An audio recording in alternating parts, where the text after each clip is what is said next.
All right, today we're diving into something that, well, it might hit pretty close to home for a lot of you. We're talking about the silent burden of being the easy child. So let me ask you straight up. Were you the easy child? You know, the one who never made waves, never really rebelled, the one who always looked like they had everything under control?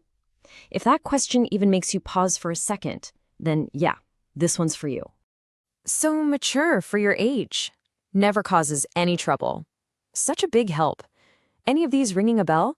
For so many of us, these weren't just nice things people said. Nope. They were basically the job description for our role in the family, the labels that kind of stuck. Okay, so what is this easy child persona? Well, on the outside, it looks like the kid who just breezes through childhood. No fuss, no drama. Everyone's always praising them for how mature and independent they are.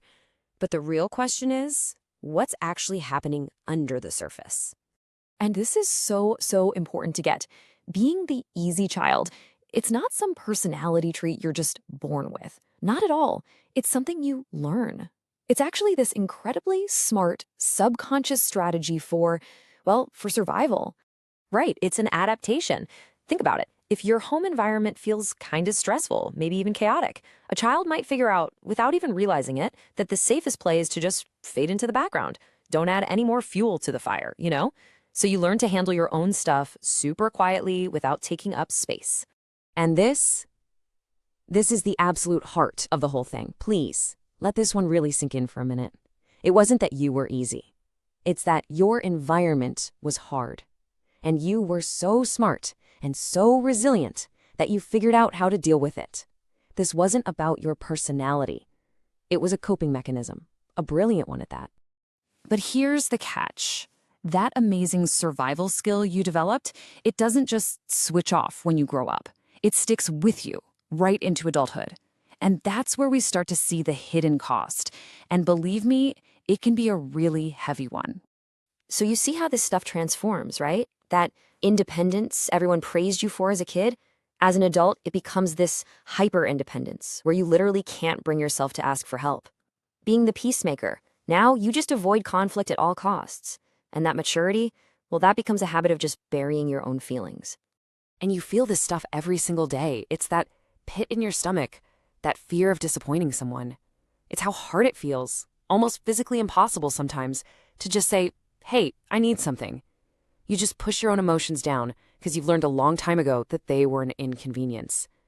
And man, it is absolutely exhausting to live that way. And what you get is this massive imbalance. I mean, look at this. All your energy, all your focus, it's just flowing outwards, taking care of everybody else. And what's left for you? Basically nothing.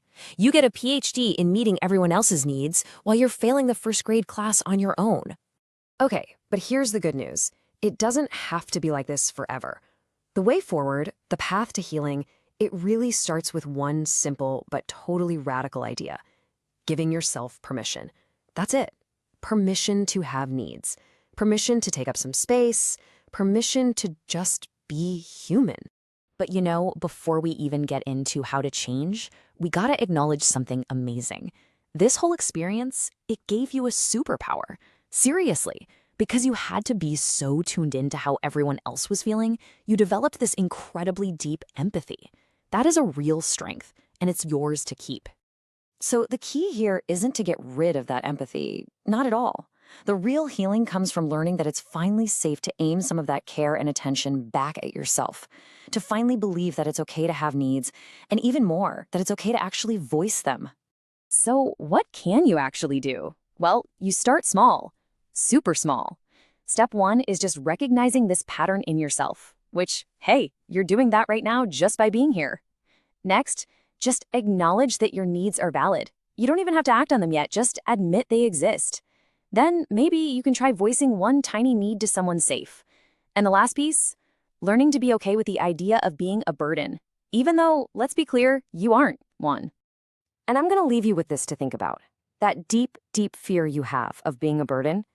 What if facing that fear? What if asking for help or admitting you have a need?